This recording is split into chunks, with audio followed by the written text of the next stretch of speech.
Marcel, it is good to see you, even though it would have been nicer to physically meet in person or around a nice braai fire like we normally do. How are you and your family doing during lockdown so far? Ruan, good morning. Thank you for the opportunity also to share a little bit with the LifeWork group this morning. We're doing okay. Life is not at its most easy. I suppose everybody can testify to that, especially if you've got two young little critters running amok all over the place. But the fort is still standing and sanity still prevails. But thank you for asking. So, Marcel, you're the CEO of CCI Professional. For those who might be watching us and they might not be 100% sure what it is you guys do, you mind just taking a few seconds and telling us who is CCI Professional, what do you do, and maybe how large is your team? Yes, Ron, thank you. So CCI Professional is a human capital consulting, or we like to call it also investment house. The easiest way to explain this is most organizations have a very good grasp on their capital understanding, whether it's monetary capital or product capital or financial capital. And though we are aware that a large component is locked up in the humans or the people, the team that's part of our organizations, very few companies have a very good active strategy of investing that human capital component also. So most of our work is done with leadership in an organization, whether it's a component of people development. Sometimes we do training, workshops, coaching, seminars, any different kind of format or methodology. But on the other side, also, we spend quite a bit of time working with the organization's architecture, or we also call that the organizational design. The different environments, how does the culture look? How does the strategy look? Is it optimal for the kind of industry and the kind of environment that you are in? So from a consulting point of view, we love the people. We really have a serious burden in our heart to make sure that the people component within an organization is really well looked after and also well invested. But on the other side, also, how do we prepare that environment for all the changes we are busy seeing? And I'll get into a little bit more detail on that side. From our team perspective, we have 10 dedicated team members that's currently part of the team, and we've got 16 more what we call friends of CCI Professional. These are other consultants and specialists that are also in other fields, whether they might be CEOs of their own companies, industrial psychologists, sometimes even educators or theologians that has a specific niche area that they bring towards our package. So overall, I could say about 25, 26 people that's part of the CCI Professional family. So how has COVID-19 affected your business, organization, and perhaps the industries you work in? I'm going to say a horrible thing now, but we love it. So that's terrible to say, not in the sense of the human life lost, but a lot of what we do is dealing with the changes of the world. So we have different models. The human capital model that's often being referenced is called the VUCA model. That's indicating the volatility, the uncertainty, complexity, and ambiguity that people are facing. We talk about moonshot projects, these major projects that might influence more than 1 billion lives once it goes live. But all of this is basically due to the changes within the Industrial Revolution, or Industry 4, as it's more commonly known at this point in time. Our core focus, in a sense, is to help organizations, whether it's a full-profit, multinational listed company, right through to a small entrepreneurial venture, a school, higher education. We do a lot of work in that space, a church, sport, arts, culture, any kind of organization that's asking the question, how do we transition from a human point of view from an Industry 3 environment towards a more Industry 4 environment? Now, the reason why I'm saying we love the COVID pandemic or the current challenges is this has put a major acceleration on this whole discussion. Let me give you one practical example. 3 weeks ago, I sat with the CEO of one of our major clients, and we were talking about the lockdown period and some of the training and the initiatives that was very much scheduled already for his senior team. And he said, Marcel, we're just going to put everything on hold. Our team is not geared up to deal with training and development within an online space. And this is a semi-technological company. It's a major multinational company. And it was quite a shock to me to see how, and I want to use the word primitive, or perhaps how industry 3 orientated they still were, that everything that we've set up and that we can do very easily within an online space is something that they've just not considered as a company. Now we are all forced to move into an online space if we want to continue a business, if we want to continue moving forward. So this is just a small little component. It already has a major effect on the way we consider our people, we consider our teams, we consider productivity and engagement. So we see this as a very positive catalyst also of helping organizations to now transition towards a more Industry 4 environment. So what you're saying is we've actually been forced now to adapt and become agile and, embrace technology. And there are so many video clips doing the rounds now of people for the first time being part of these virtual type of meetings, and sometimes embarrassingly so, Yes. not used to using some of the tools and so on available.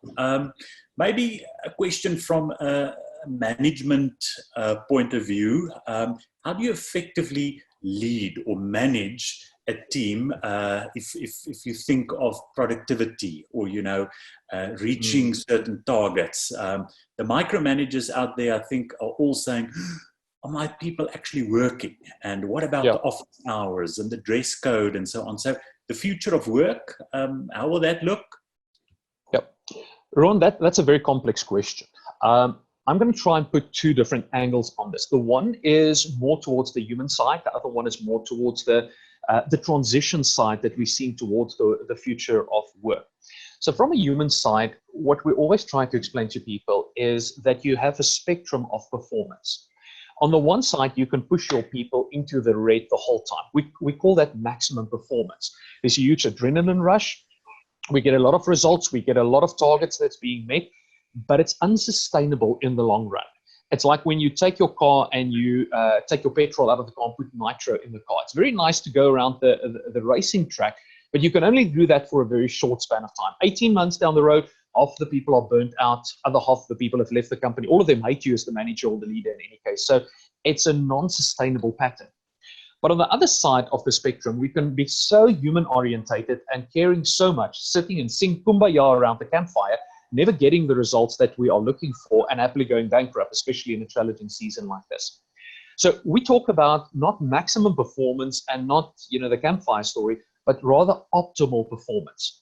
When I get into my car here in Pretoria, when I push it into 9,000, the rev counter, I'm most probably not even going to make the border on the way to Zimbabwe. But if I drive my car at 3,000 revs, which is the optimal revs for my car, I can drive all the way through Africa to Cairo, and my car would hardly even notice that I've done 10,000 kilometers for the kind of car that I'm driving.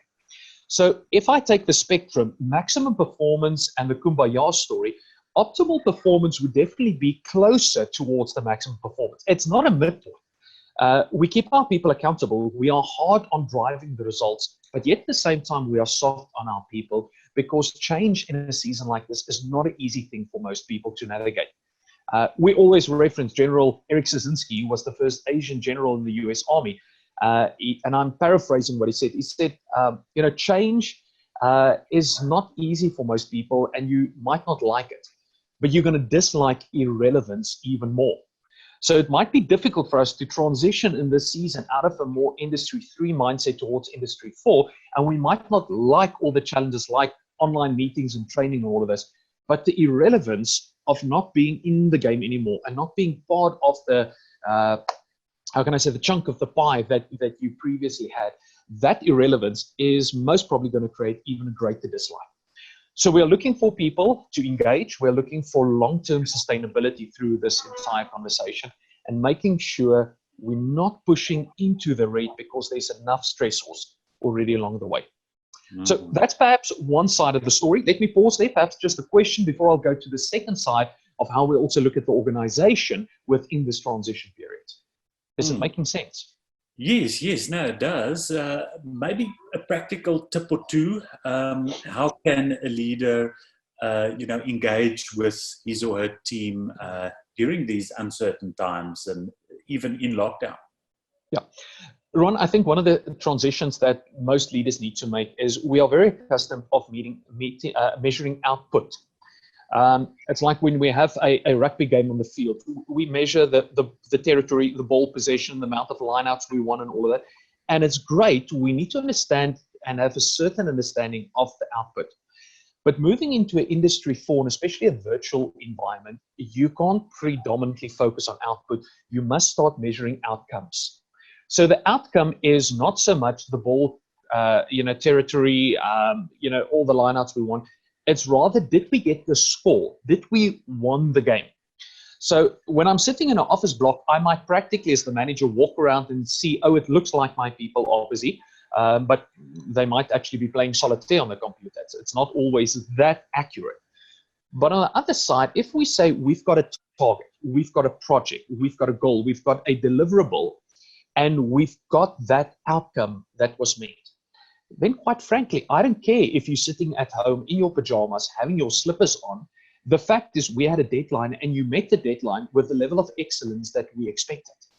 So a season like this is asking for a very much a shift within the minds of managers to not only predominantly focus on the output, but asking the question, did my team, did my people reach the outcome with the level of excellence and within the time frame that we've set? If they meet the outcome, then quite frankly, the way they got there, I don't care about that too much. We can still sustainably move forward. I think that's very much a practical consideration that most managers and leaders will need to consider in the way forward, because quite frankly, we don't just see what our people are doing on a minute-to-minute or hour-to-hour basis going forward. Yeah, no, it's a mind shift, most certainly, and perhaps for the extroverts in our teams, who might be feeling so lonely at this time and who normally need, the community more, perhaps a regular call like this, or getting the team together, and even if it's then the virtual environment, yes, one-on-one connection to still have that. If we can cross over then to the organization or the bigger picture. Yep. This is something that's very, very exciting to me. Now, let me use one of our big competitors in the game. One of the big boys is McKinsey's, for instance. So McKinsey's been around for many, many years. And some of the work they used to do was also part of the transition from Industry 2 towards Industry 3. And this was in the 50s and the 60s when microprocessing started entering into the workplace. They would send a team of consultants into the environment. And then one of the things they measured was what they called the structural integrity of the organization. In other words, how well is the organization designed to deal with the complexities and the challenges moving into this next season? Now, that would have taken most probably 6 months. It would have cost you R500,000 or whatever the price tag might have been.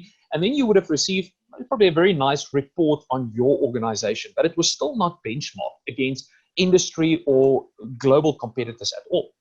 So what we're currently using in our own journey is obviously embracing the world of artificial intelligence more and more. And one of the systems, it's called Go Next Move, or we rather call it Your Next Move within your organization, is such an analysis where we now consider how well is your organization built and constructed from an Industry 3, a transition, and then an Industry 4 position. We've got 20 different components within that structural integrity. Let me use a metaphor to explain this. If you drive down the M1 highway and you get to the big bridge out here on Atterbury Road where the Menlyn Shopping Mall is, we might have a couple of big pillars that supports the bridge. But if one of those pillars has got a crack in it, in other words, this specific pillar or this specific component is not yet upgraded within an Industry 4 environment, even though the other pillars might be very well crafted and very well designed, the break of your bridge is still going to happen on that specific pillar. So we want to give leadership and environment an idea to understand the entire infrastructure and how well are you considering the move of that.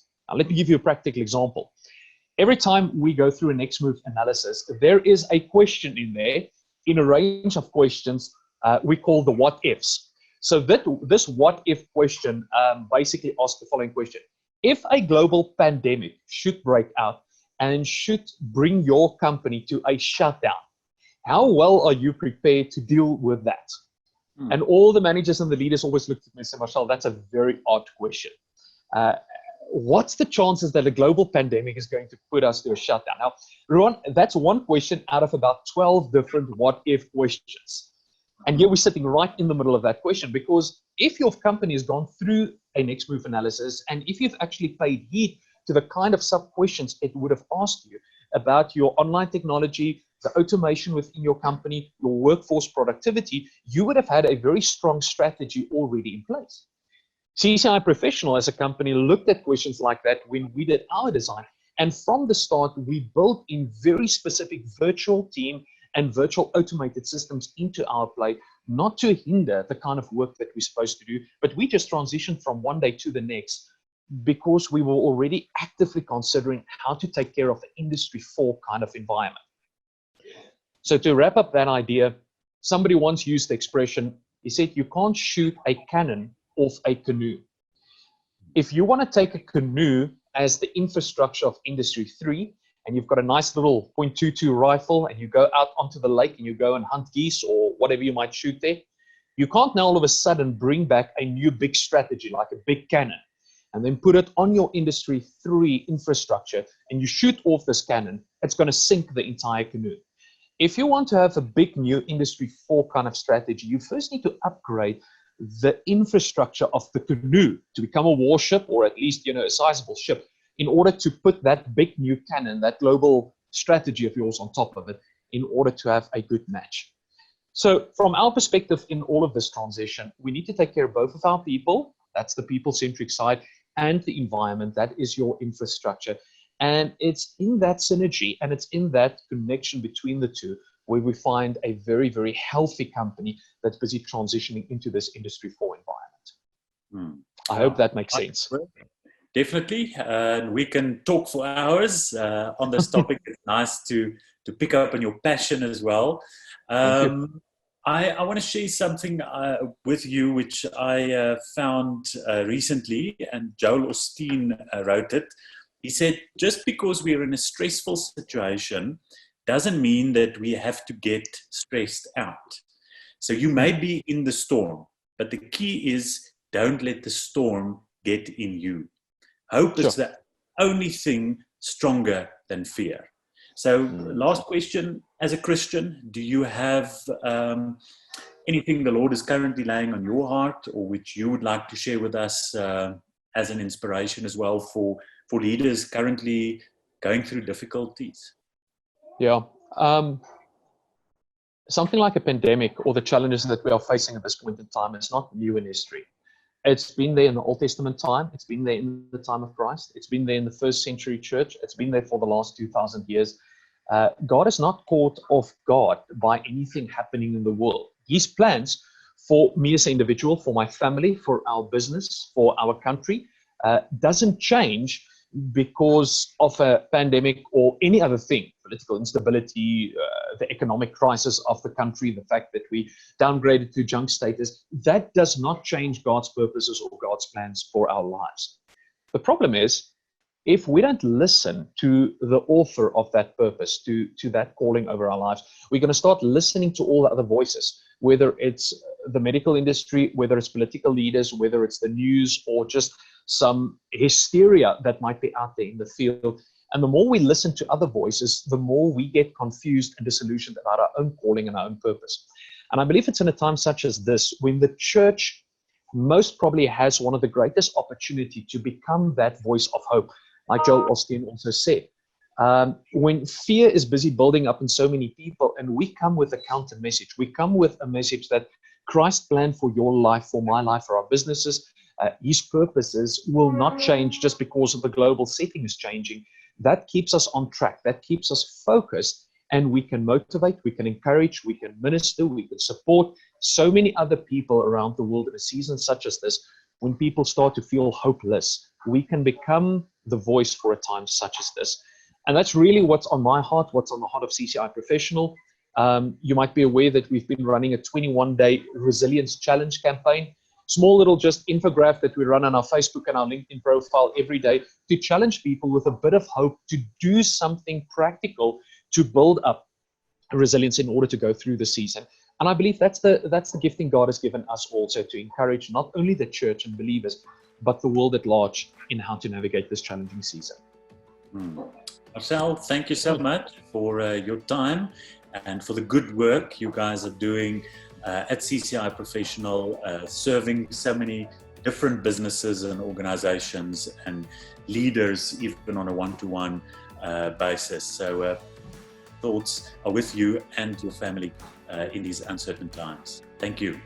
Thank you, Ruan, to you and your family also. Really appreciate the opportunity, and to everybody listening to this also, God richest blessing in a season such as this for you guys. Thank you.